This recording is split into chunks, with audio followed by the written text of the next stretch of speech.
Selamat pagi untuk kita semua, salam sejahtera. Dalam kasih Tuhan Yesus, kita menyanyikan lagu pujian Aku Dengar Yesus Panggil. Aku dengar Yesus panggil, aku dengar Yesus panggil, aku dengar Yesus panggil, angkat salib, ikutlah aku.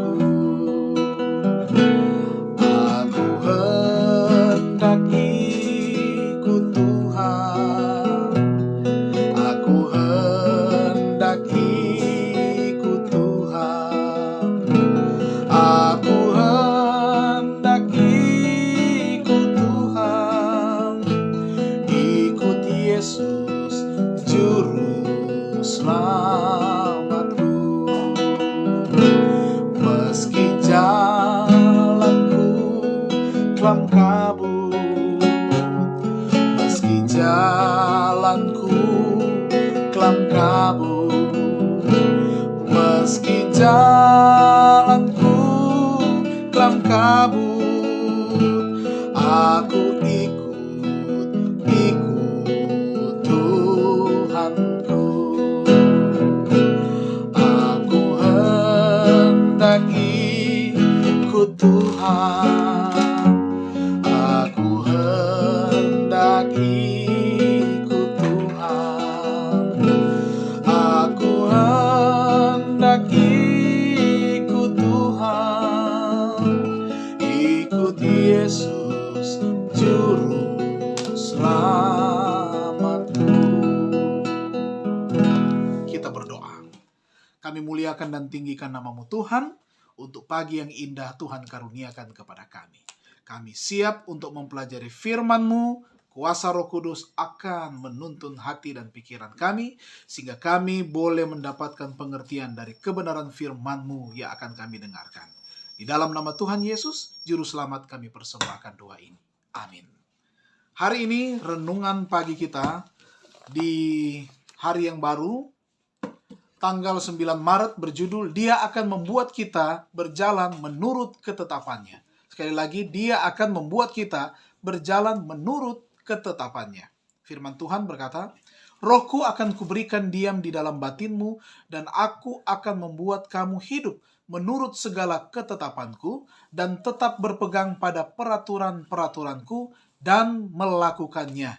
Yeskel 36 ayatnya yang ke-27. Penjelasannya, untuk hati yang telah disucikan, semuanya telah berubah. Perubahan tabiat adalah kesaksian bagi dunia bahwa diri menjadi tempat Kristus berdiam. Roh Allah memberikan kehidupan baru di dalam jiwa, mendatangkan pikiran-pikiran dan keinginan-keinginan untuk menuruti kehendak Kristus. Dan manusia di dalam batinnya telah dibarui di dalam petah Allah. Pria dan wanita yang lemah dan bersalah menunjukkan kepada dunia bahwa karunia kuasa penebusan dapat menyebabkan tabiat yang palsu berkembang menjadi simetri dan berbuah dengan limpahnya. Hati yang menerima firman Allah bukan seperti sebuah kolam yang menguap airnya, bukan seperti tanggul yang bobol. Hati yang menerima firman Allah itu bagaikan sungai pegunungan yang menerima air dari sumber yang tidak pernah kering, yang sejuk, air yang berkilau-kilauan, mengalir dari batu ke batu, menyegarkan yang letih, yang haus, yang memikul tanggungan berat. Hati yang menerima firman Allah itu bagaikan sungai yang tetap mengalir, merambat ke bawah makin lama makin dalam dan lebar, sampai airnya yang memberi hayat itu menyebar ke seluruh bumi. Sungai yang menderu ketika mengalir meninggalkan di belakangnya khasiatnya yang memberi kehijauan dan kesuburan. Apabila bumi menjadi gundul dan berwarna coklat di bawah terik musim kemarau, suatu garis yang kehijau-hijauan menandai tepian sungai. Begitulah dengan anak Allah yang sejati. Agama Kristus menyatakan sendiri sebagai suatu tenaga rohani yang memberi kekuatan, mengisi asas, yang hidup dan bekerja.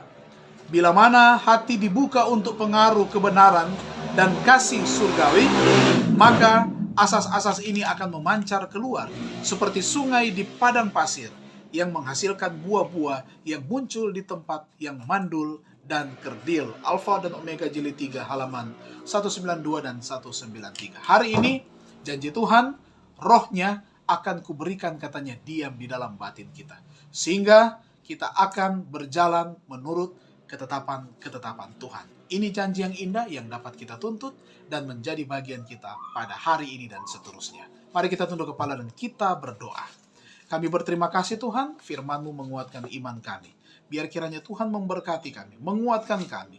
Roh Kudus akan menjadi bagian kami, sehingga kami akan menuruti segala ketetapan-ketetapan Tuhan. Hari yang baru ini, kehendak Tuhan yang jadi, bukan kehendak kami. Kami akan mendapatkan berkat melalui kesehatan, kesembuhan dari sakit penyakit, melalui berkat materi, dan juga iman kami akan semakin dikuatkan. Dan Bapa, hari ini kami pasrahkan pribadi kami, keluarga kami, anak-anak, cucu-cucu, bahkan juga orang tua kami ke dalam tangan kasih-Mu. Semua umat Tuhan yang beribadah pada hari ini, kiranya mendapatkan berkat-berkat melimpah, tuntunan kuasa surga akan tinggal di dalam kehidupan kami, tetap menjadi bagian kami. Terpujilah nama-Mu Bapa. Ini doa dan ungkapan syukur kami. Kehendak-Mu yang jadi, bukan kehendak kami. Di dalam nama Tuhan Yesus Juru Selamat kami persembahkan doa dan ucapan syukur kami. Puji Tuhan. Amin. Terima kasih. Tuhan Yesus memberkati kita semua.